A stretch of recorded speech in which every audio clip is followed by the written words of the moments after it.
नमस्कार, स्वागत है आप सभी का आपके अपने YouTube चैनल भक्ति विभूति पर। अखंड सौभाग्य का व्रत करवा चौथ सुहागिन महिलाओं के लिए सबसे महत्वपूर्ण दिन होता है। इस दिन सुहागिन महिलाएं पति की लंबी आयु की कामना के लिए निर्जला व्रत रखती हैं और चांद के निकलने के बाद ही अपना व्रत खोलती हैं। इस व्रत में व्रत कथा का बहुत अधिक महत्व होता है। चंद्रमा के दर्शन से पहले करवा चौथ व्रत का श्रवण या पाठ करना चाहिए। आज की इस वीडियो में प्रस्तुत है करवा चौथ व्रत की कथा।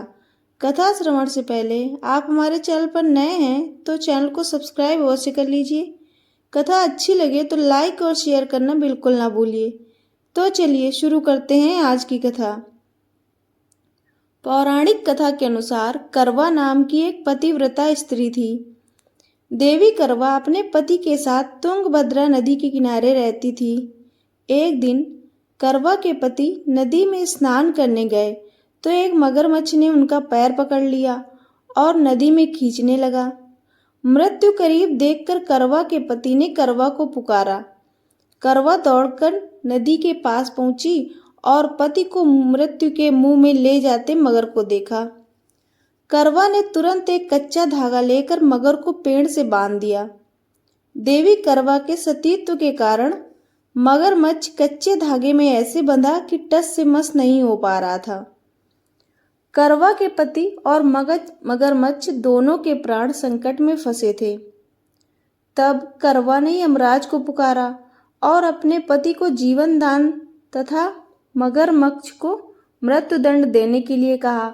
इस पर यमराज ने कहा, मैं ऐसा नहीं कर सकता क्योंकि मगरमच्छ की आयु अभी शेष है और तुम्हारे पति की आयु पूरी हो चुकी है। क्रोधित होकर देवी करवा ने कहा, अगर आपने ऐसा नहीं किया तो मैं आपको श्राप दे दूंगी। देवी करवा की बात सुनकर यमराज के पास खड़े चित्रगुप्त सोच में पड़ गए, क्योंकि करवा के सतीत्व के कारण न तो वह उसको श्राप दे सकते थे और न ही उसके वचन को अनदेखा कर सकते थे। तब उन्होंने मगर को यमलोक भेज दिया और उसके पति को चिरायु का आशीर्वाद दे दिया। साथ ही चित्रगुप्त ने करवा को आशीर्वाद दिया कि तुम्हारा जीवन सुख समृद्धि से भरपूर होगा। चित्रगुप्त ने कहा, जिस तरह तुमने अपने तपोबल से अपने पति के प्राणों की रक्षा की है उससे मैं बहुत प्रसन्न हूँ और वरदान देता हूँ कि आज की तिथि के दिन जो भी महिला पूर्ण विश्वास के साथ तुम्हारा व्रत और पूजन करेगी उसके सौभाग्य की रक्षा मैं करूंगा। उस दिन कार्तिक मास की चतुर्थी होने के कारण करवा और चौथ मिलने से इसका नाम करवा चौथ पड़ा।